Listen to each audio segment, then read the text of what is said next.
보세요. 지난 시간에 우리는 빌립보서의 메시지 교훈에 관하여 살펴봤습니다. 오늘은 옥중서 시인 빌립보서를 살펴보겠습니다. 빌립보서는 사도 바울이 62년 경 로마의 감옥 안에서 오늘날 그리스 북쪽 지역인 빌립보 교인들에게 썼습니다. 그들은 그들의 영적인 아버지인 바울이 옥에 갇혔다는 사실 때문에 낙심하고 두려워했습니다. 따라서 바울은 자신이 옥에 갇혔다는 사실 때문에 낙심하고 두려워하는 연약한 빌립보 교인들을 위로하고 격려하기 위해 이 편지를 쓴 것입니다. 그의 인생이 곧 끝나는 절박한 상황에서 이 편지를 쓴 것입니다. 오늘 우리는 계속해서 빌립보서의 메시지 겸손에 관하여 공부하겠습니다. 네. 우리가 첫 번째 시간에는 바울과 빌립보 교인들 간의 서로 깊은 사랑에 관해 살펴봤습니다. 두 번째는 1장을 통해서 빌립보 교인들 향한 또 사도 바울의 깊은 사랑에 대해서 살펴봤습니다.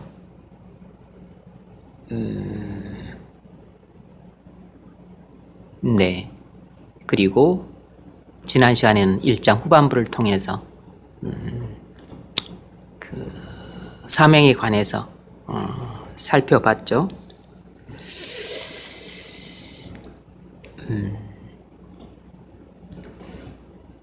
그리스도인은 사명을 위해 살고 사명을 위해 죽는다 하는 것을 살펴봤습니다.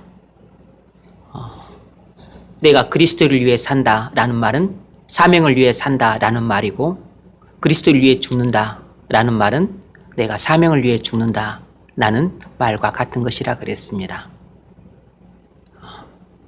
모든 그리스도인들의 일반적인 사명은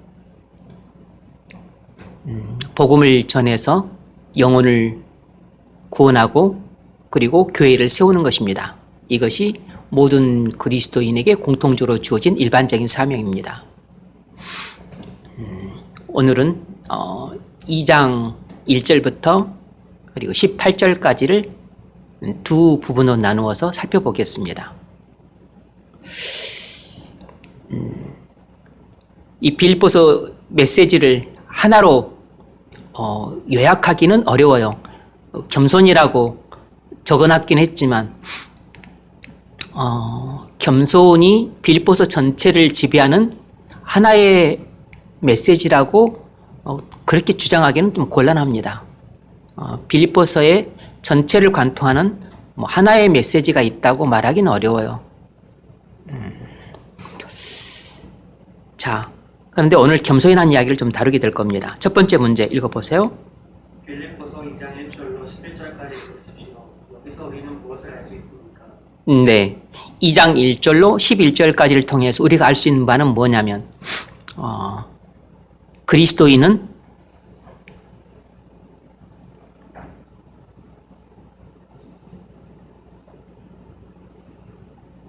겸손해야 한다는 것입니다. 그리스도인은 반드시 겸손해야 한다는 것입니다.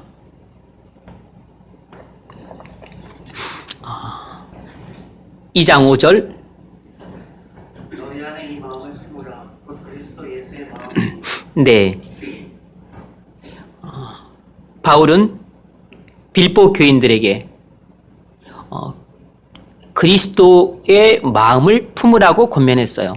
너희 안에 이 마음을 품으라. 곧 그리스도의 마음이니. 자, 첫 번째 문제 읽어보세요. 사도 바울이 로마 감옥에서 편지를 쓴 당시 빌립보 교회의 영적인 상황은 어떠했습니까? 네.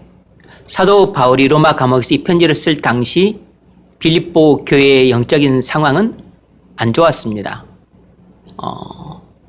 빌립보 교인들은 교만한 마음을 품고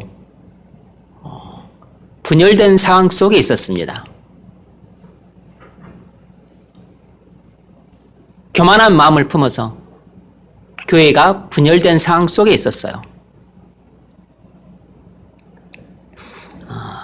4장 2, 3절에서 바울이 그 점을 언급하죠. 내가 유오디아를 권하고 순두개를 권하노니 주 안에서 같은 마음을 품으라. 참으로 나와 공회를 같이 한 내게 구하노니 복음에 나와 함께 있었던 저 여인들을 돕고 또한 글레멘드와 그 외에 나의 동역자들을 도우라. 그 이름들이 생명책에 있느니라. 아멘. 빌립보 교회는 누디아의 헌신으로 세워진 교회였던 탓인지 여자 성도들의 파워가 센 교회였던 모양입니다.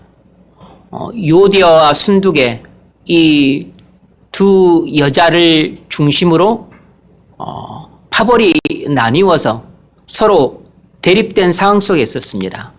그래서 교회가 분열된 상황 속에 있었어요. 그러자 바울이 특별히 유오디아와 순두개를 지목해서 같은 마음을 품으라고 말하고 있는 것은 두 사람을 중심으로 빌립보 교회가 분열되어 있다는 뜻인 거죠.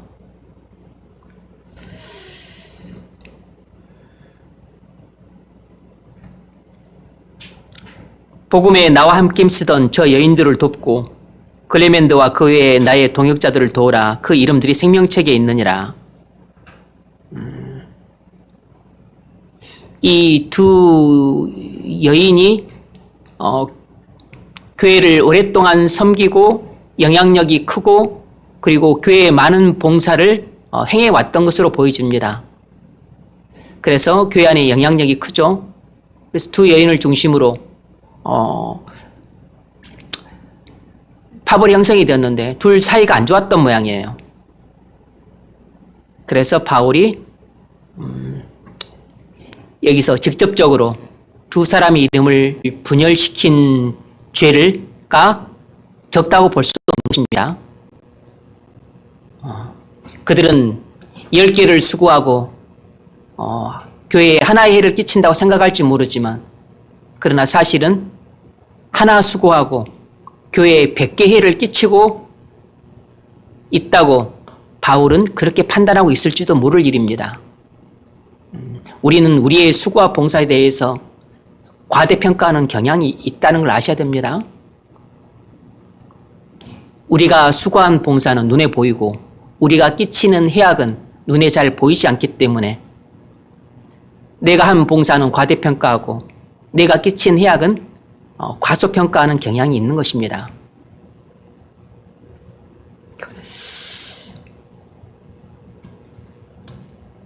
그래서 2장 1절로 4절에서 이런 이야기를 하고 있는 것이 바로 이런 연유 때문이에요. 1절 4절 읽어보세요. 그리스도 안에 무슨 분별이나 사랑의 무슨 위로나 성경의 무슨 문제나 분위기나 자기가 있거든 마음을 같이할 같은 사랑을 가지고 뜻을 합하며 한 마음을 품어 아무 일에든지 다툼이나 허영을 하지 말고 오직 겸손한 마음으로 각각 자기보다 남을 낮게 여기고 각각 자기 일을 돌보을 걸어 또한 각각 다른 사람들의 일을 돌보아 나의 기쁨을 충만하게 하라. 아멘.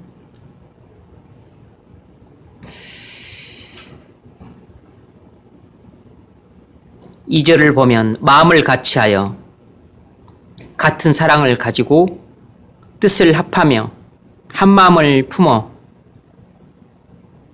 그러니까 여기는 마음을 같이하라. 같은 사랑을 가져라. 뜻을 합해라. 한 마음을 품어라. 뭘 말하고 있는 거죠? 교회의 연합을 말하고 있는 것입니다. 교회의 하나됨을 강조하고 있는 것이에요. 왜 강조를 할까요? 교회가 분열되어 있으니까. 3절 아무 일에든지 다툼이나 허용을 하지 말고 오직 겸손한 마음으로 각각 자기보다 남을 낮게 여기고. 순두개는 유오디아를 무시하고 있고 유오디아는 순두개를 자기보다 못하다고 생각을 하고 있는 것입니다. 근데 두 사람은 각각 자기 자신을 교만하다고 절대로 생각하지 않고 있는 것이에요. 제가 저렇게 무리하게 행동을 하니까 내가 화가 안 날 수가 없다. 뭐 이렇게 생각을 하고 있는 거죠. 저는 나이가 나보다도 적고 교회 온 지도 얼마 되지 않았는데 제가 나를 인정해 주지 않으니까 내가 저를 대하기가 불편하다. 그렇게 불평을 하고 있겠죠. 서로 상대방에게 이렇게 사이가 틀어진 것에 대한 책임을 전가하고 있는 겁니다. 뭐하죠? 둘 사람 다 겸손하지 않은 것이에요. 두 사람 다 인정하고 싶지 않지만 바울이 볼 때는 둘 다 교만한 것입니다. 그래서 바울이 이야기를 하죠. 4절에서 먼저 자기 일을 돌아봐라. 그리고 다른 사람을 좀 일을 돌아봐라. 이렇게 말하고 있는 것이에요. 그래서 지금 너희는 나를 무척 근심케 하고 있다. 나를 무척 지금 슬프게 하고 있다. 그래서 너희를 돌아보고 그리고 다른 사람 일을 돌아봐서 나를 좀 기쁘게 해라. 이렇게 말하고 있는 것입니다. 여러분, 오늘날 교회도 빌립보 교회와 같은 빌립보 교회와 같이 이렇게 교만한 마음을 품어서 분열된 상황에 있는 교회가 대부분이에요. 대부분입니다. 그러니까 이 빌립보 교회의 상황이 남일 같지 않은 것이에요. 이것이 전혀 아주 이례적인 상황이 아닌 겁니다.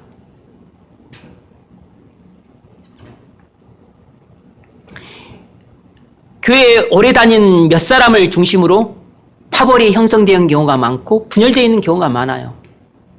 또 뭐 사회적인 지위도 있고 하니까 그걸 겉으로 드러내놓지는 않지만 뭐 늘 뭘 할 때마다 은근히 파벌 싸움을 하는 겁니다. 교회가 분열되어 있어요.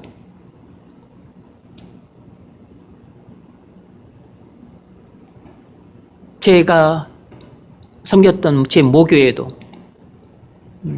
뭐 세상의 유력자들이 꽤 있습니다. 뭐 어쨌든 그런 또 인맥도 있고 서로 간 거기 혼인 관계도 있고 분열돼 있어요. 그래서 이런 또 파벌 싸움에서 밀리거나 아니면 또 세력 다툼에서 밀리거나 아니면 감정이 상하거나 그래서 나간 경우가 많아요. 심지어는 장로님이 돼가지고 오랫동안 섬기다가 나간 경우들이 많습니다. 그 소식을 듣고 너무 놀랐어요. 제가 모교회를 떠난 지 오래됐지만 그래도 모교회니까 애정이 있죠.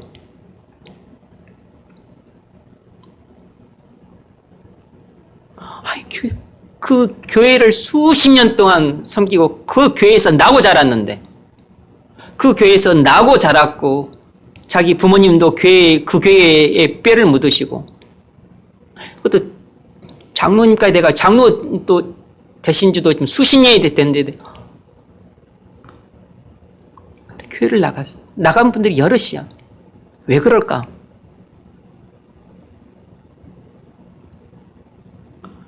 교회가 분열되어 있는 겁니다. 감정이 상하고 관계가 깨지고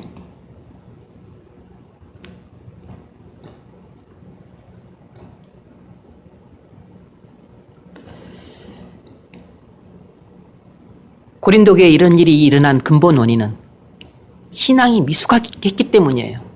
근데 직접적 원인은 교만했기 때문입니다. 근본 원인은 신앙의 미숙 때문이지만 직접적 원인은 교만 때문이에요. 사실 뭐 동전의 양면이죠. 뭐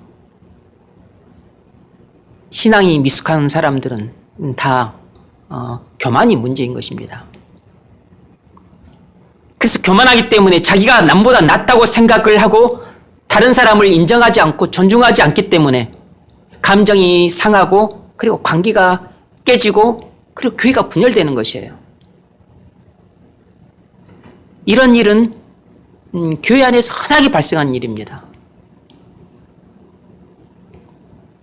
특히나 복음이 전해지지 않는 교회는 이런 일이 일어나지 않는 것이 이상해요. 그냥 다반사로 일어나게 돼 있습니다. 물론 복음이 전해지는 교회라고 해서 이런 일이 아니라는 것은 아니에요. 왜냐하면 다 죄인들이고 그리고 우리가 또 다 형편없는 사람들이니까. 근데 복음이 전해지지 않는 교회는 이런 일이 특히나 더 심하게 일어나는 겁니다. 왜냐하면 자기 자신을 돌아볼 만한 그런 눈이 열리지 않는 경우들이 많기 때문에, 그리고 심지어는 아직 신앙이 바르게 서지도 않는 분들이 교회의 중직자로 앉아있는 경우들이 허다하기 때문에 이런 일들이 일어나지 않는 것이 이상한 일이 되는 거죠. 이런 일이 일어나는 것이 오히려 그냥 당연하고 자연스러운 겁니다. 그래서 이 빌립보 교회의 상황이 오늘날 교회의 그 상황과 똑같은 것이에요.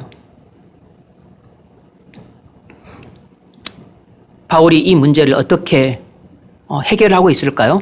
문제 읽어보세요. 사도 바울이 교만한 마음을 품어서 분열을 뺀 빌립보 교인들에게 겸손한 마음을 품어서 하나가 되라고 권면하고 있습니다. 그런데 바울이 어떻게 권면하고 있습니까? 네, 바울이 교만한 마음을 품어 분열된 빌립보 교회에 겸손한 마음을 품어서 하나가 되라고 권면하는데 어떻게 권면을 하고 있죠? 그들 안에 그리스도의 마음을 품으라고 권면합니다. 그들 안에 그리스도의 마음을 품으라고 권면을 해요. 2장 5절. 너희 안에 이 마음을 품으라 곧 그리스도 예수의 마음. 아멘. 너희 안에 이 마음을 품으라 곧 그리스도 예수의 마음이니, 예수 그리스도의 마음을 품으라 이렇게 권면을 해요.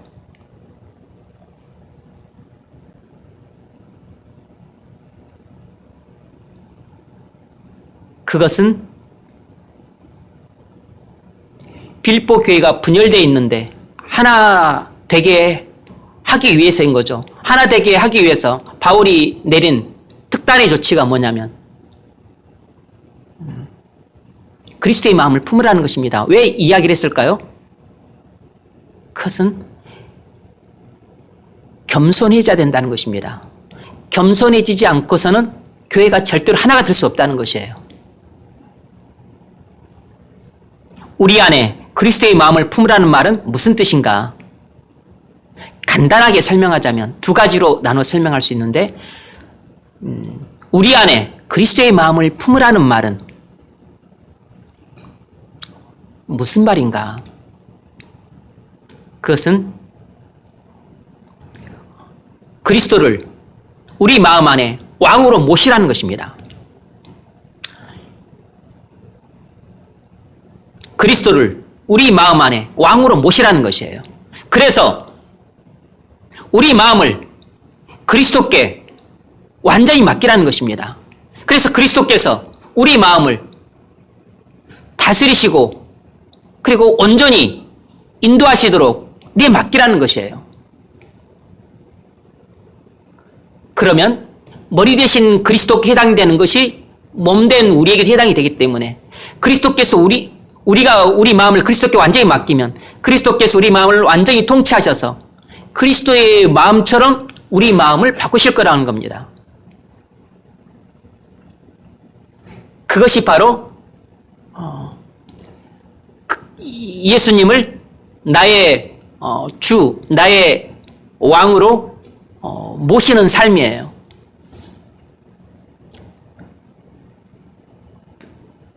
다시 말하면 나는 죽고 예수로 사는 것입니다. 나 자는 죽고 내 안에 계신 예수님, 새 자로 사는 삶인 것이에요.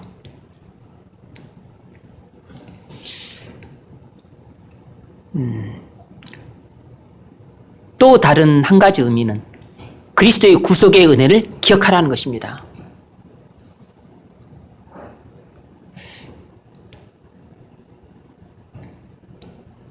그리스도께서 나를 구원하시기 위해서 그가 행하셨던 모든 일들을 기억하라는 것입니다. 하늘 영광을 버리고 낮고 천한 이 땅에 내려오시고 하나님이 사람의 몸을 입으시고 그리고 하나님의 아들이 죄인된 나를 구원하기 위해 십자가에 못 박히시고 하신 이 구속의 은혜를 우리가 기억하면 겸손해지지 않을 수 없는 거죠. 그리스도의 마음을 품으란 말은 이런 의미를 갖고 있습니다.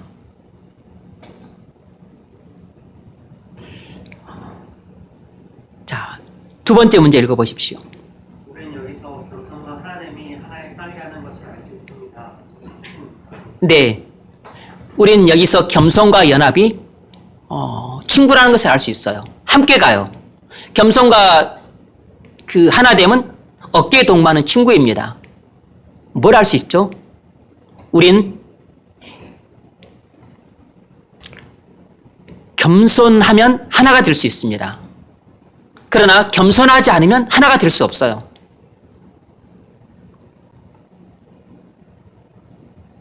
다시 말하면 우린 교만하면 분열할 수밖에 없는 것입니다. 모든 분열은 우리가 교만하기 때문에 발생하는 것이에요.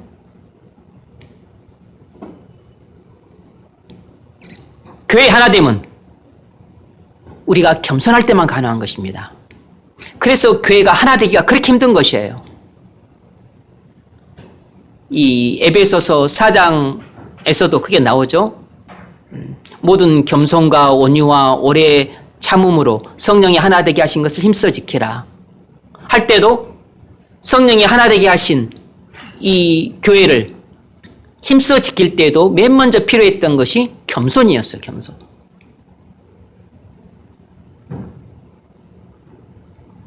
우리의 겸손이란 무엇이냐면 우리가 처한 공경을 깨닫고 나를 이 공경에서 건져주실 분은 오직 주님밖에 없다는 것을 믿는 것이 바로 겸손이에요. 내가 지금 무척 공경에 처해 있는데 이 공경에서 나를 건져주실 분은 우리 교회를 건져주실 분은 우리나라를 건져주실 분은 오직 주님밖에 없다는 것을 철저하게 믿는 것. 그래서 주님만을 철저하게 의지하는 것. 그래서 주님께 내 자신을 완전히 의탁하는 것. 이것이 바로 겸손이에요.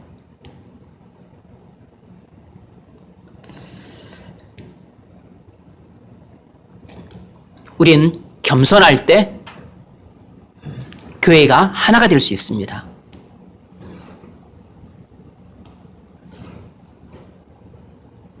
그리스도의 겸손은 어떻게 나타났습니까? 그리스도의 겸손은 두 가지로 나타났어요. 첫 번째는 자기 부인으로 나타났습니다. 2장 6절로 8절 읽어보세요. 하나님의 본체시나 하나님께서 모든 생을 취할 것을 여기지 아니하시고 오히려 자기를 두어 종의 형체를 가지사 사람들과 같이 되셨고 사람의 모양으로 나타나사 자기를 낮추시고. 아멘. 이제 보통 신학적으로는 자기 부인이라고 하지 않고 자기 비하라고 말합니다. 자기를 아주 천하게 하시고 그리고 자신을 아주 낮추셨어요.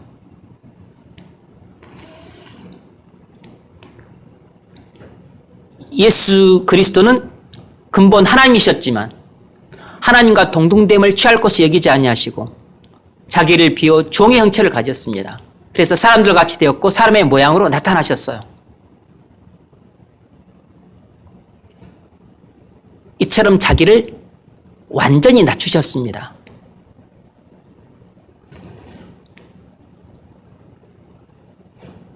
겸손하기 때문에 이루실 수 있었던 것이에요. 겸손했기 때문에 하나님이 하늘에서 땅에 내려오시고 영광의 보좌에서 말구 위로 내려오셨던 겁니다. 그래서 하나님 형상을 버리고 이 죄인의 형상을 입으신 것이에요. 이것이 그리스도께서 우리에게 보여주신 겸손의 모습입니다. 그런데 거기에 그치지 않고 우리에게 겸손의 모습을 더욱 확정적으로 보여주신 것이 십자가의 죽음이에요. 2장 8절 읽어보세요. 죽기까지 복종하셨으니 곧 십자가에 죽으시니라. 네, 그래서 그리스도의 겸손은 자기 부인과 십자가의 죽음으로 나타났습니다. 하늘 영광을 버리고 낮고 천한 이 땅에 사람의 모습으로 오신 것도 놀라운 일인데 죄인을 위해 하나님의 아들이 죽으셨어요. 이것은 천사들도 놀란 일입니다.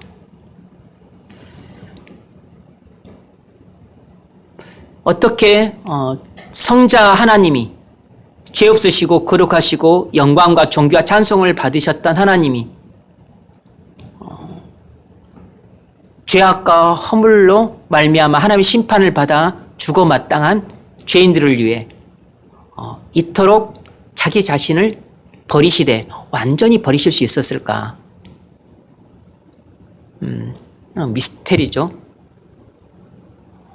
완전히 신비로운 일입니다. 사실상 이것을 그리스도의 겸손이라고 하는 하나의 그 단어 안에 다 포함시킬 수는 없죠. 어쨌든 우리는 여기서 그리스도의 겸손한 마음을 볼 수 있어요. 자, 그런데 네 번째 문제 읽어보세요. 자기를 비하하시고 십자가에서 죽으신 그리스도를 하나님께서 어떻게 대하셨습니까? 그리스도를 존귀케 하셨습니다. 자기를 비하시고 그리고 십자가에 죽으시기까지 하신 이 예수 그리스도를 하나님께서는 존귀케 하셨습니다. 보통 신학적인 용어로는 승귀했다 이렇게 말을 해요. 하늘에 올리사 존귀케 하셨다라는 것입니다. 승귀, 오를 승자죠. 하늘에 올리사 존귀케 하셨다라는 것입니다. 비하라는 말은 땅에 내려와 자신을 낮추시고 천하게 하셨다라는 것이고. 읽으세요. 9절. 이러므로 하나님이 그를 지극히 높여 모든 이름 위에 뛰어난 이름을 주사 하늘에 있는 자들과 땅에 있는 자들과 땅 아래에 있는 자들로 모든 무릎을 예수의 이름에 꿇게 하시고 모든 입으로 예수 그리스도를 주라 시인하여 하나님 아버지께 영광을 드리게 하셨느니라. 아멘. 그러므로 그리스도께서 자신을 부인하시고 십자가를 지심으로 하나님께서 그리스도를 어떻게 대하셨냐? 모든 이름에 뛰어난 이름을 주셨다 그랬습니다. 하나님이 그를 지극히 높여 하늘에 있는 자들과 땅에 있는 자들과 땅 아래에 있는 자들로 모든 무릎을 예수의 이름에 꿇게 하시고. 무슨 말이죠? 예수 그리스도께 하늘과 땅의 모든 권세를 주셨다는 것이에요. 그래서 모든 천하 만물을 예수 그리스도의 그 권세 아래 복종시켰다는 것입니다. 그래서 모든 피조물로 하여금 예수 그리스도를 주라 이렇게 부르게 하셨다는 거죠. 그래서 예수님을 만유의 주제 그리고 심판주로 삼으셨다는 것입니다. 그렇게 해서 하나님 아버지께서 영광을 받으셨다는 것이에요. 뭘 알 수 있습니까? 여기서 그리스도 안에 있는 우리 그리스도인들이 어떻게 살아야 할 것인지에 대한 교훈이 담겨 있죠. 이 그리스도의 비하와 승기를 통해서 우리 그리스도인들은 어떻게 살아야 되는가? 우리 그리스도인의 인생과는 각 사람이 다를 수가 없어요. 똑같아요. 우리 그리스도인은 그리스도처럼 이 땅에서 철저히 자기를 부인하고 자기 십자가를 지는 삶을 살아야 한다는 것입니다. 그래야 그리스도처럼 하늘에서 존귀케 된다는 것이에요. 이것이 그리스도께서 걸어가신 발자취입니다. 우리는 이 땅에서 존귀와 영광을 추구해서 안 돼요. 우리는 이 땅에서 부귀 영화를 꿈꾸지 말아야 됩니다. 우리 이 땅에서 손에 물 안 묻히고 발에 흙 안 묻히고 그리고 땀 안 흘리고 고생 안 하는 그런 편안한 삶을 살 것을 인생의 목표로 삼아서는 안 됩니다. 그것은 그리스도인의 인생관이 아니에요. 그리스도께서는 본래 하나님의 본체셨지만 하나님과 동등됨을 취할 것을 여기지 않으셨던 것처럼 그리스도께서는 이 땅에서 영광을 추구하지 않았고 존귀를 구하지 않았고 그리고 또 찬송을 받지 않으셨어요. 이 땅에서 그리스도는 고난받는 종으로 평생을 사셨습니다. 우리는 그리스도 안에 있는 사람들이기 때문에 머리 대신 그리스도께서 걸어가신 그 길을 그대로 따라가야 되는 것이에요. 그래야 머리 대신 그리스도께서 하나님 보좌 우편에서 하늘에서 지금 영광을 받으신 것처럼 우리도 그리스도처럼 하늘에서 영광을 받게 되는 거죠.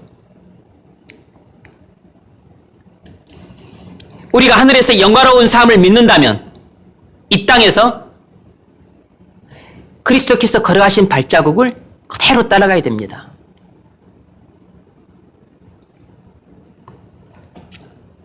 주님이 마태복음 16장에서 그 점을 말씀하시죠. 읽어보세요.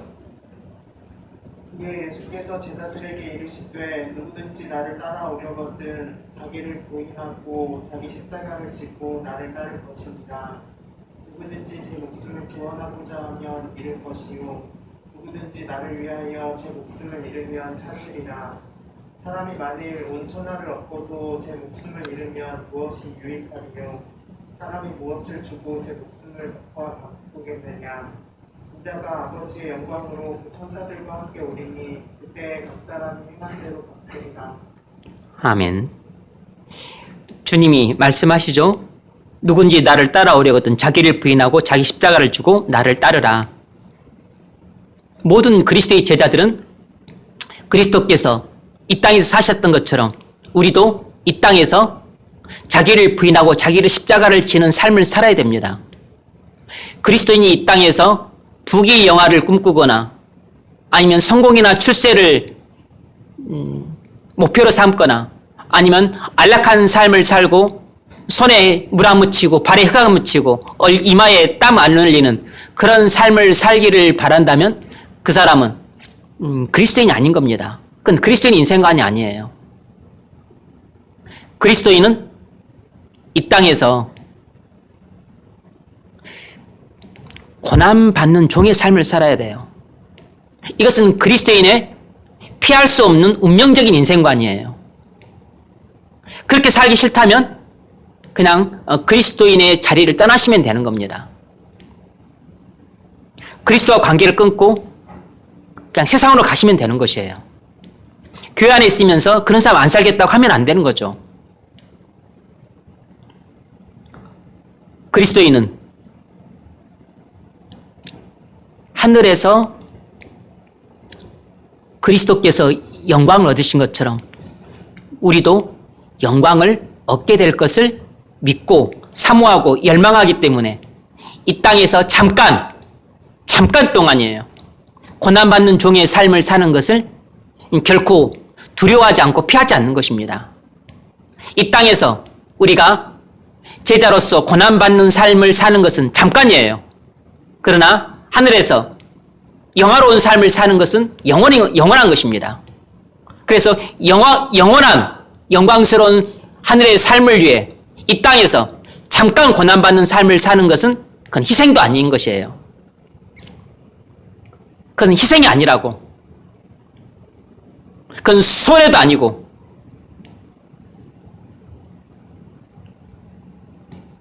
우리가 믿음으로 선택하는 삶인 것입니다.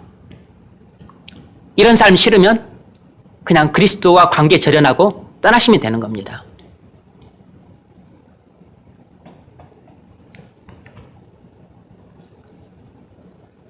자기를 부인하고 자기 십자가를 지고 예수님 발자취를 따라 살아가는 사람이 뭐죠? 27절 주님이 다시 오실 때 그 주님의 영광에 동참하게 되는 것입니다. 인자가 아버지의 영광으로 천사들과 함께 오리니 그때 각 사람이 행한 대로 갚으리라. 무슨 말이죠? 이 땅에서 자기를 부인하고 자기 십자가를 지는 삶을 살았던 사람이 하나님이 갚아주시는 것, 그 영화로운 하늘에서의 영화로운 삶을 살게 된다는 것입니다. 주님이 이 땅에서 고난받는 종의 삶을 살았을 때 하나님께서 주님께 갚아주셨죠. 이름으로 하나님이 그를 지극히 높여 모든 이름에 뛰어난 이름을 주사 이러저러 하늘에 있는 것들과 땅에 있는 것들, 땅 아래에 있는 것들로 모든 무릎을 예수 이름에 꿇게 하시고 그리고 이름을 주라 부르게 하셨다 그랬습니다. 적용점을 읽어보세요. 여러분은 겸손한 마음을 갖고 교회 하나됨을 힘써 지키고 있습니까? 아니면 교만한 마음을 갖고 교회 하나됨을 깨뜨리고 있습니까? 네.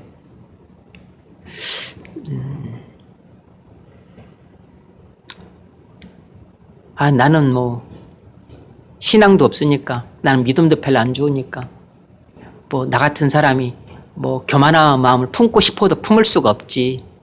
아닙니다, 여러분.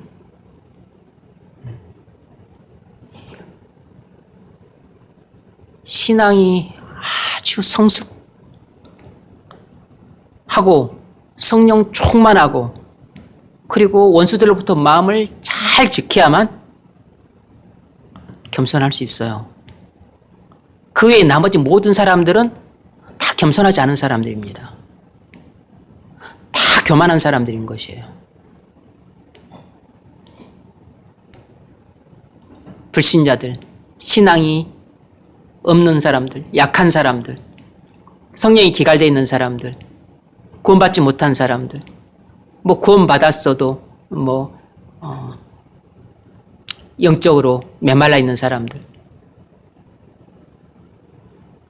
성령 충만 하지 않고 신앙이 성숙하지 않은 사람들은 겸손하지 못해요. 겸손할 수가 없어요. 겸손한 것이 우리가 맘만 먹으면 되는 게 아닙니다.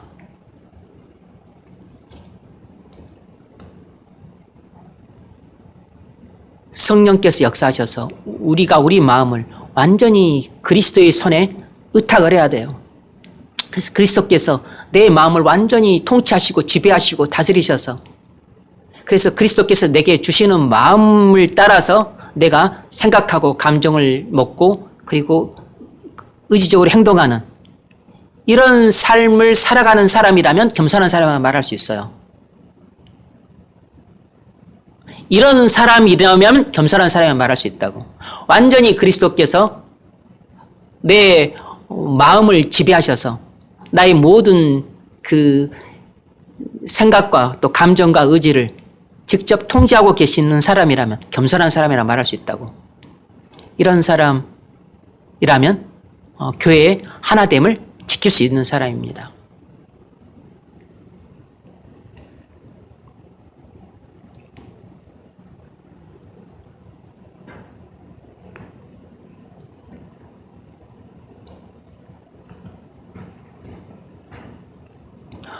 그래서 목사가 제일 무서워하는 사람은 뿔 달린 도깨비가 아니고 교만한 사람이에요.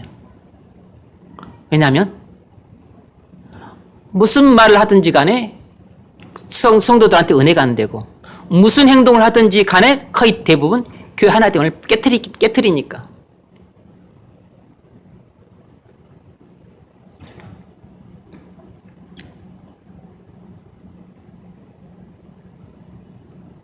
그래서 교회에 들어온 지 얼마 안 된 사람들이 설치고 다니면 그 위험한 겁니다. 돈으로 뭘 하든지, 힘으로 뭘 하든지, 재주 가지고 뭘 하든지, 자기 세상적인 지유 가지고 뭘 하든지, 교회에서 설친다 그러면 그 문제가 있는 것이에요. 뭔가 일을 하고 공로를 세우고 뭔가를 봉사를 한 것 같은데, 나중에 보면 교회 교회 하나됨을 다 깨트리고 있는 겁니다. 교회에서 일할 때는 설치면 안 되는 것이에요. 그냥 성령의 인도를 따라 이름도 없이 봉사하고 빛도 없이 봉사하는 것이에요. 표면에 드러날 수밖에 없으니까 그렇게도 봉사를 하지만 보이지 않게 봉사하고 그냥 주님과의 관계 속에서 주님이 주시는 기쁨과 또 감사함 때문에 봉사를 하는 거지. 남 눈 의식하면서 이제 그렇게 하는 봉사들은 대부분 설치면서 봉사를 하는 겁니다. 마음이 겸손하지 않은 거죠. 겸손하지 않은 사람이 설치면서 봉사를 하게 되면 교회의 하나됨을 깨트리게 됩니다. 위험한 거죠. 두 번째 문제 읽어보십시오. 여러분의 겸손한 마음은 자기 부인과 자기 십자가를 지는 제자도로 나타나고 있습니다. 여러분은 하늘의 영광과 존귀를 사모함으로 이 땅에서 주님을 위하여 낮아지고 천해지고 고생하고 있습니까? 네. 우리가 정말로 하나님의 은혜를 입어 마음이 겸손해지면 자기를 부인하고 싶어집니다. 그래서 자기 십자가를 지고 싶어져요. 아, 이것이 내가 해야 될 일이구나.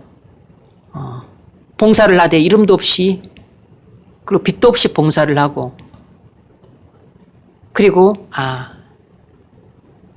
이 일은 내가 해야 되겠구나. 성령께서 내게 이것을 하라고 하시네. 그렇게 이끌려가면서 하는 것이에요. 이끌려가면서. 그래서 하늘의 영광과 존귀를 사모하고 그리고 열망하고 그것을 고대하는 사람이라면 이 땅에서 그리스도를 위해 낮아지고 천해지고 그리고 고생하는 것을 기쁨으로 여기죠. 자랑으로 여긴다고. 이제 이런 정도가 신앙이 상당히 성숙한 단계로 접어드는 단계인 겁니다. 사도 바울에게서 이런 모습을 완연하게 볼 수 있죠. 그런데 아직 유오디아와 순두교에게서는 이런 모습이 나타나지 못하고 있는 거예요. 그러니까 교만한 마음을 품고 교회를 분열시키는 지금 주역으로 등장을 한 거죠. 본인들은 교회를 위해서 꽤 많이 봉사를 한다고 자부심을 갖고 있을 텐데 여러분 중에 누가 유오디아와 순두계라는 이름을 나는 우리 딸을 유오디아라고 지어야지 순두계라 지어야지 그렇게 생각하는 사람 아무도 없죠? 교회에 어떤 여전도에 유오디아 전도에 순두계 선교회 그런 게 있어요. 그런 거 없잖아요. 자랑스러운 이름이 아닌 겁니다. 자랑스러운 이름이 아니라고. 왜냐하면 교만한 마음을 품고 교회를 분열시킨 장본인들이니까.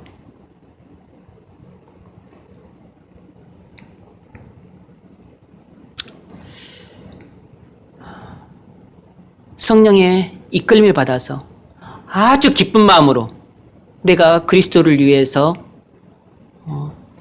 손에 더러운 걸 묻히고 이마에 땀을 흘리고 내가 허리를 굽혀가면서 일을 하고 그리고 내가 고생하고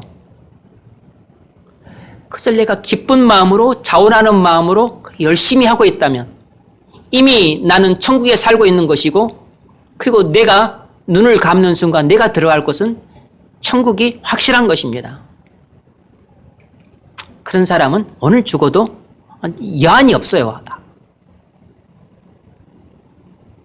그런데 임종이 가까운데 천국에 들어갈 확신이 없으면 그것처럼 불안한 게 없는 겁니다. 아직 구원받지 못한 사람들은 죽으면 안 됩니다. 확실하게 구원받은 다음에는 죽든지 살든지 상관없지만 구원받기 전에는 절대 죽으면 안 돼요, 여러분. 그러니까 코로나 안 걸리면 안 됩니다. 두 번째 문제 읽으십시오. 빌립보서 2장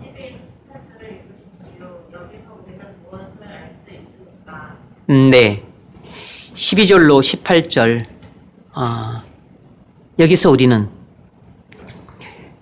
그리스도인은 복종으로 고난을 극복한다는 것입니다. 그리스도인은 복종함으로 고난을 극복한다는 것이에요. 빌립보 교회는 고난 가운데 있었죠. 바울이 영적인 아버지인 바울이 로마 감옥에 갇힘으로 그들은 낙심과 두려움 속에 있었어요. 그리고 또 교회가 이렇게 분열되어 있음으로 인해서 그들은 또 영적인 혼란을 겪고 있었습니다. 그래서 어찌해야 할 바를 몰라 그들이 쩔쩔매고 있었어요. 그렇게 성숙하지 못했던 거죠. 그래서 지금 빌립보 교회는 고난스러운 상황 속에 있었습니다. 그때 바울이 12절로 18절처럼 권면을 했습니다. 자, 빠른 속도로 읽어보십시오. 그러므로 나의 사랑하는 자들아, 너희가 나 있을 때뿐 아니라 더욱 지금 나 없을 때에도 항상 걱정하여 두렵고 떨림으로 너희를 보내겠다. 너희 안에서 행하시는 이는 하나님이시니 자기의 기쁘신 뜻을 위하여 너희에게 소원을 두고 행하게 하시나니 모든 일을 원망과 시비가 없이 하라. 이는 너희가 흠이 없고 순전하여 어그러지고 거스르는 세대 가운데서 하나님의 흠없는 자녀로 세상에서 그들 가운데 빛들로 나타내며 생명의 말씀을 밝혀 나의 다름질이 헛되지 아니하고 수고도 헛되지 아니하므로 그리스도의 날에 내가 자랑할 것이 있게 하려 함이라. 만일 너희 믿음의 재물과 섬김 위에 내가 나를 전제로 드릴지라도 나는 기뻐하고 너희 무리와 함께 기뻐하리니 이와 같이 너희도 기뻐하고 나와 함께 기뻐하라. 아멘. 바울은 공경을 바라보는 시각이 세상과 달랐습니다. 바울은 자신도 공경에 처해 있고 빌립보 교회도 공경에 처해 있었지만 바울은 그 공경 가운데서도 기뻐했어요. 그리고 빌립보 교인들에게도 기뻐하라고 권면했습니다. 그런데 빌립보 교인들은 기뻐하지는 못했죠. 그 공경 속에서 낙심해하고 두려워하고 그리고 겁을 집어먹었습니다. 이것이 똑같은 상황 속에 있는데 빌립보 교회도 공경이 처해 있고 바울도 공경이 처해 있는데 빌립보 교회의 교인들은 낙심과 두려움과 겁을 집어먹고 바울은 기뻐하고 있었던 것이에요. 똑같은 고난스러운 상황 속에 있었는데 이것을 바라보는 시각이 다르니까 마음이 달랐던 겁니다. 정서가 달랐어요.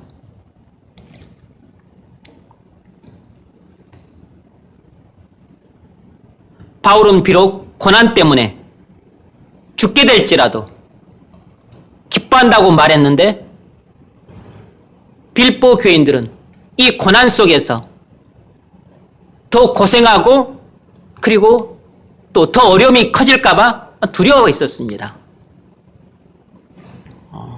이 땅에서 성도가 겪는 이 고난을 바라보는 시각이 달랐던 것이에요.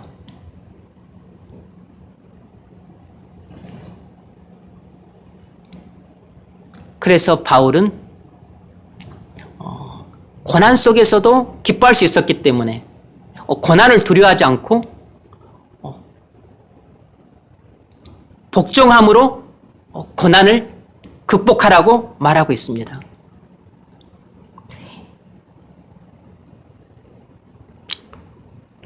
빌립보 교회가 교만한 마음을 품어서 교회가 분열됨으로 공경에 처하고 또 바울이 감옥에 갇혔다는 사실 때문에 낙심하고 두려워함으로 또 공경에 처했는데 이런 어떤 연유로 공경에 처했든지 간에 이 공경에서 공경을 벗어나는 방법은 오직 순종함으로 벗어날 수 있다는 것이에요. 그래서 맨 먼저 11절 12절에서 복종하라는 권면이 나오고 있는 겁니다. 근데 누가 복종할 수 있을까요? 겸손한 사람이 복종을 하는 겁니다. 겸손한 사람이 복종을 하는 것이에요. 겸손한 사람은 한 번 말하면 즉시 복종합니다. 교만한 사람은 100번을 말해도 복종하지 않아요.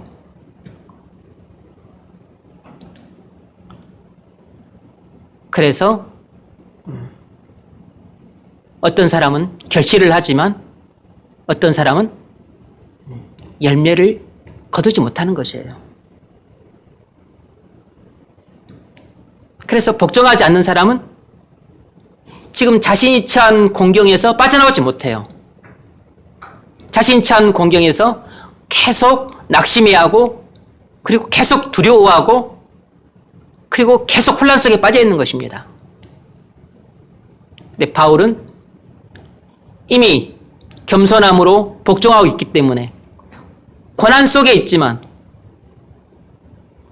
그는 이 고난에서 이미 그는 빠져나와 있어요. 그래서 그냥 기뻐하고 있는 것입니다. 그래서 바울은 이미 복종하고 있죠. 항상 복종하여 두렵고 떨림으로 너희 구원을 이루라. 나의 사랑하는 자들아, 나 있을 때뿐 아니라 더욱 지금 나 없을 때에도 바울은 빌립보 교인들에게 그리스도의 말씀에 복종할 것을 강력하게 명령하고 있어요. 그런데 먼저 뭘 이야기를 했죠? 겸손을 이야기했어요. 겸손. 그리고 지금 빌립보 교회가 그 혼란스러운 상황 그리고 그 공경에 처해 있는 상황이 있었어요. 그것은 그들이 교만했기 때문에 분열을 초래하는 데 원인이 있었던 거죠. 어쨌든 그들은 바울은 겸손할 것을 권면했습니다. 그리고서 복종할 것을 명령하고 있어요. 그래야만 빌립보 교회가 처한 이 고난스러운 상황을 극복할 수 있다는 것입니다. 그래서 우리가 뭘 할 수 있죠? 그리스도인은 고난이 닥칠 때 어떻게 고난을 이겨낼 수 있는가? 그건 순종으로 이겨낼 수 있다는 것이에요. 복종으로 이겨낼 수 있다는 것입니다. 항상 복종하여 두렵고 떨림으로 너희 구원을 이루라. 고난에서 우리가 건진받을 수 있는 길은 복종하는 것입니다. 고난에서 건진받는 것이 구원인 거죠. 물론 여기서 구원은 성화를 가리키는 것이지만 고난에서 건짐을 받으려면 복종을 해야 돼요. 그래서 복종함으로 우리의 성화도 이루지만 고난에서 건짐도 받는 것입니다.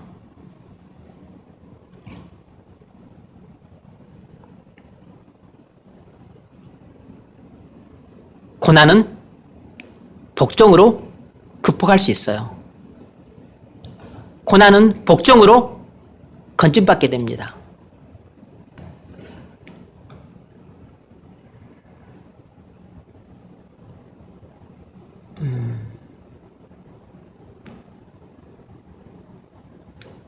교만한 사람들은 자기 생각이 강하고 자기 주장이 강하고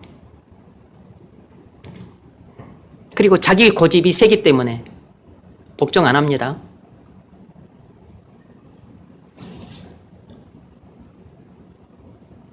그래서 자기 고집, 자기 생각, 자기 주장 때문에 자기가 판 무덤에 자신이 파묻히게 될 겁니다.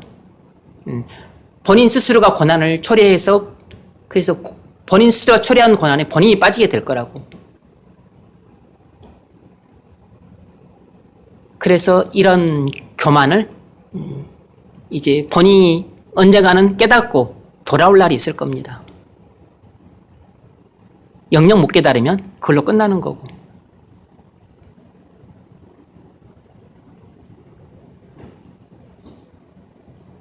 불신자들의 특징이 자기 주장이 강하다는 거죠.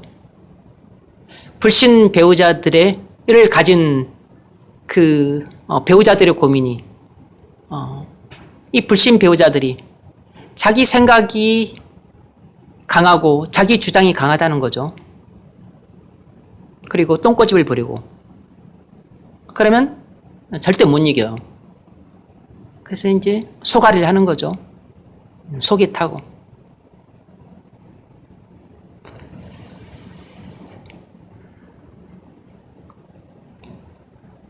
그래서 본인도 어쩔 수 없이 그러려고 그러지 않았는데 이 상대 배우자가 동의를 안 하니까 같이 안 하려고 하니까 결국은 이제 뭐 이렇게 불신하는 쪽으로 이렇게 일을 진행을 하게 되는데 그러다가 함께 심판을 받게 되는 겁니다. 함께 징계를 받게 되는 것이에요. 부부는 한 몸이니까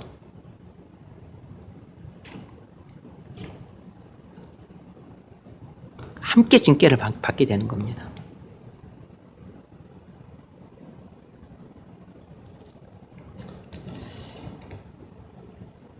여러분, 이것은 우리에게 시사하는 바가 큽니다.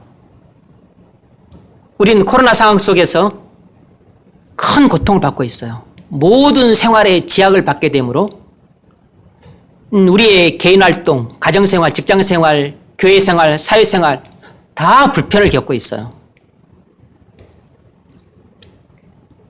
이런 혼란스러운 상황이 너무 오래 지속이 되니까 영적으로 침체되고 우울해하고 그리고 힘들고 지쳐갑니다. 일상생활에 큰 불편을 겪으니까 스트레스도 쌓이고 그리고 짜증도 나고 그리고 전체적으로 다 어둡고 우울해. 교회 예배 참석 불편하겠지. 모임도 가질 수 없지. 기도회도 제대로 못하지. 교회에 나오는 것도 조금 꺼림칙하지.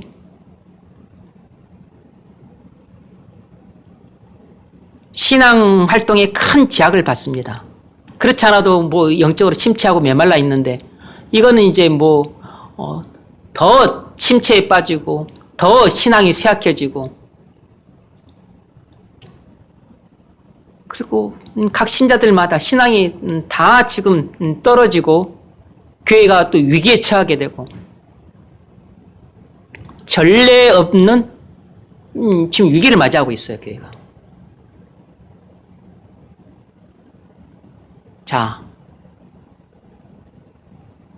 교회가 이런 지금 큰 위기 상황에 직면했는데 이 위기 상황을 어떻게 바라봐야 될 것인가? 우린 여기서 두 가지 극단적인 반응을 볼 수 있어요. 하나는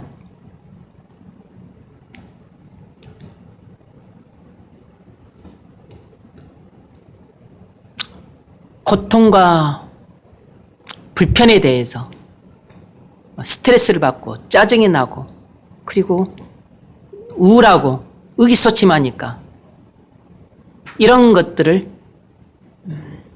육체의 쾌락으로 해소하려고 하는 경향이 있어요. 이것이 큰 하나의 흐름이에요. 그래서 코로나 감염을 핑계 삼아 교회 예배나 새벽 기도에 나가지 않는 것을 정당화합니다.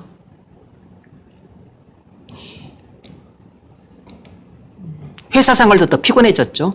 그러니까 피로와 우울감을 핑계 삼아서 또 하나님 앞으로 열심히 나가야 될 때인데도 불구하고 하나님 앞으로 나가지 않는 것을 합리화해요. 영적인 게으름과 나태와 태만을 합리화합니다. 성경도 안 읽고 기도도 안 하고 책도 안 읽고 그리고 성도 간의 교제도 안 하는 것을 구렁이 담 넘어가듯이 그냥 그렇게 핑계대면서 그렇게 합리화해요. 죄악의 늪속에 빠져 지내는 것을 핑계대기에 딱 좋은 환경 속에 살고 있습니다. 또 하나의 정반대의 반응은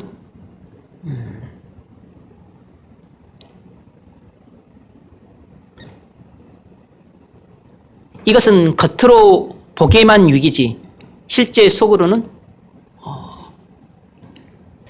은혜밖에 둘도 없는 혹이라고 생각하는 경향이에요.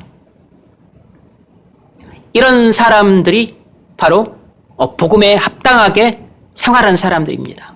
이 사람들이 바로 이 코로나라고 하는 이 엄청난 위기를 복종으로 극복하는 사람들이에요. 이 코로나라고 하는 이 엄청난 고난에서 건진받는 사람들은 바로 이 사람들입니다.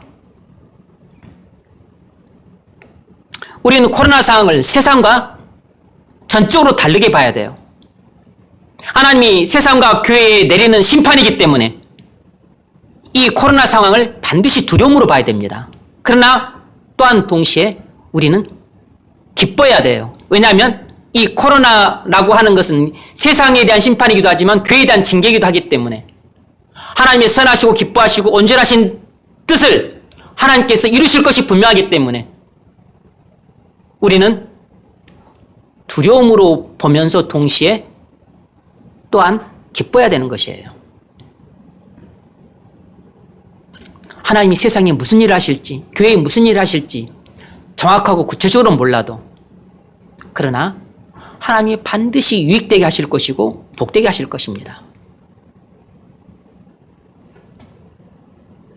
우리는 코로나 상황을 어떻게 극복해야 될까요? 복종함으로 극복해야 되는 것입니다. 복음을 복종함으로 극복하는 것 말고 다른 극복 방법이 어디 있겠어요?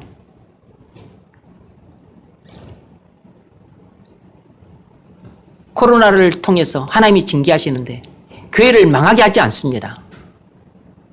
그런데 교회를 크게 흔드실 것이라고.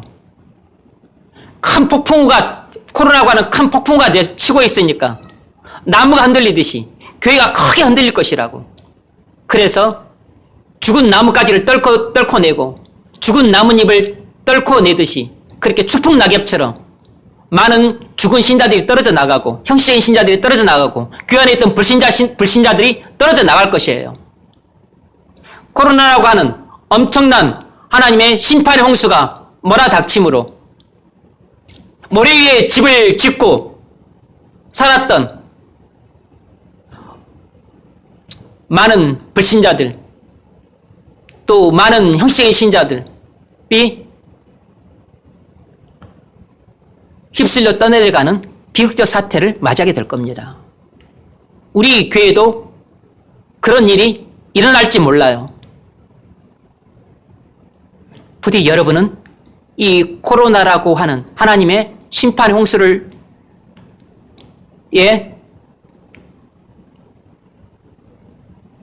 여러분의 머리 위에 지은 믿음의 집이 유실되지 않기를 바랍니다. 떠내려가지 않도록 조심하십시오. 지금은 손뼉치고 춤추고 찬양할 때가 아니에요. 지금은 골방에서 무릎을 꿇고 두 손을 들고 하나님께 목 놓아 회개해야 될 때입니다. 우리 자신의 죄악을 회개해야 될 때예요. 교회의 죄악을 그리고 사회의 죄악을 회개해야 될 때라고. 우리가 처한 공경을 하나님 앞에 나가 기도해야 될 때예요.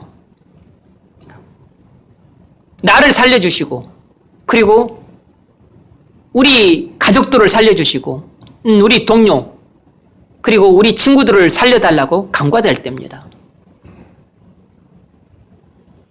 심판과 함께 그리고 동시에 하나님께서 구원의 밧줄을 내려달라고 구해야 될 때예요. 하늘문을 열어주시기를, 그래서 구원의 문을 열어주시기를, 전도의 문을 열어주시기를 하나님께 간구해야 될 때입니다. 여러분, 겉으로 위기라 그래서 속으로까지 위기인 거 아니에요. 코로나라고 하는 하나님의 심판의 홍수가 닥쳤다고 그래서 세상은 심판을 당하고 그리고 세상 교회 안에서 잠들어 있는 자들 떠내려가고 죽은 자들 떠내려가고 모래 위에 믿음의 집을 짓고 있던 사람들 갑작스럽게 떠내려가서 저 바다 밑에서 죽은 시체로 발견되죠. 그런 일들이 일어나지만 하나님은 교회를 정화시킵니다. 그리고 나서 하늘문을 열어주셔서 성령을 부어주심으로 교회에 붕을 주실 것이라고. 그때를 바라보고 믿음으로 부르실 때입니다. 이것이 바로 지금 코로나 이 위기 상황을 바라보는 두 번째 시각이에요. 여러분은 어떤 시각으로 이 코로나 상황을 바라보고 있죠? 첫 번째 상황처럼 코로나 이 상황을 핑계대고 성경 안 읽고 기도 안 하는 것 그냥 자기 자신한테 합리화시키고 피곤하다고 또 이렇게 또 감염 위험이 있다고 그래서 또 예배 참석 할 수도 있는데 안 하고 새벽 기도에 나올 수 있는데 안 하고 또 골방에서 기도할 수 있는데 안 하고 만일 여러분 그러고 있다면 여러분은 이 코로나 위기 상황을 잘못 대처하고 있는 겁니다. 여러분은 고난 속에서 계속 우울해하고 침체에 빠지고 그리고 힘들어 하기만 할 거예요. 문제가 해결 안 됩니다. 그러면 바울처럼 이 위기 상황을 똑바로 직시를 해야 돼요. 올바른 시각으로 봐야 됩니다. 이것은 겉으로만 위기지 속은 혹이다. 이것은 겉으로는 하나님의 심판이지만 속에는 하나님께서 교회 위에 엄청난 은혜를 예비하고 계신다. 그러면 그 은혜를 받기 위해 나는 하늘문이 열리도록 기도를 해야 된다. 그래서 지금은 회개를 할 때다. 그래서 자신의 지와 가족, 교회, 나라와 민족을 대신해서 회개하고 그리고 하늘문을 열어달라고 목 놓아 부르짖을 때라는 것을 알고 자기 자리를 지키는 것이 바로 복종하는 것입니다. 자기 자리를 지키는 것이 바로 항상 복종하여 두렵고 떨림으로 너희의 구원을 이루라 라고 하는 말씀을 실천하는 것이에요. 자기 자리를 지켜야 된다고. TV 앞에 쭈그라져 앉아있고 그리고 헛된 생각이 나고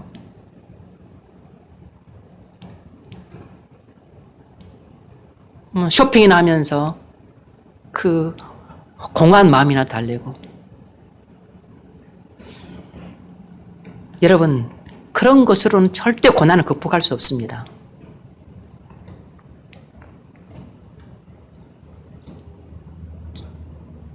여러분한테 사랑하는 애인이 생겨도 절대 여러분 고난을 단 1cm만큼도 극복을 못해요.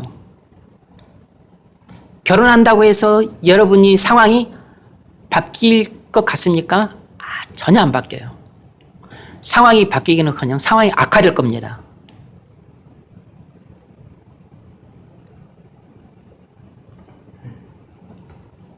고난은 오직 복음을 복종함으로만 고난에서 구원받을 수 있어요.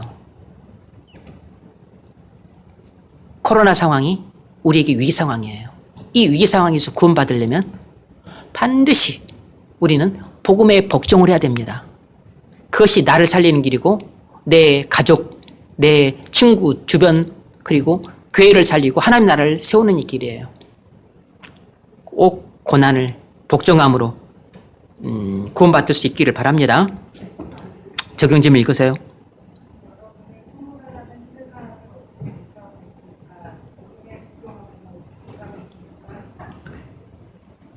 코로나로 가는 상황이 힘든 상황입니다. 고난이에요. 위기입니다. 그런데 여기서 극복하는 방법이 있습니다. 복음에 복종하면 코로나 상황 얼마든지 극복합니다. 고난이 위기로 바뀝니다. 위기가 호기로 바뀐다고. 여러분, 재앙처럼 보인 일이 우리에게 복이었음을 알게 됩니다. 전화의 복이 돼요. 여러분, 이것이 믿음입니다. 믿음대로 됩니다. 세상이 위기라고 보고 있는 것, 여러분, 교회는 혹이라고 보는 겁니다. 빌보 교인들이 죽겠다고 하는 상황을 바울은 기뻐하는 시각으로 봤던 것처럼 반드시 코로나를 위기로만 보지 말고 호기로 보셔야 됩니다. 이것은 재앙이 아니고 우리 교회에는 복이에요. 복으로 보셔야 됩니다. 여러분 개인에게도 복이 될 것이고 우리 교회에도 복이 될 것이고 그리고 또 하나님 나라에도 복이 될 겁니다. 패러다임 시프트를 통해서 우리의 믿음에 큰 전환이 일으키기를 바라고 그리고 이 코로나 상황을 올바르게 대처할 수 있기를 주의 이름으로 축원합니다.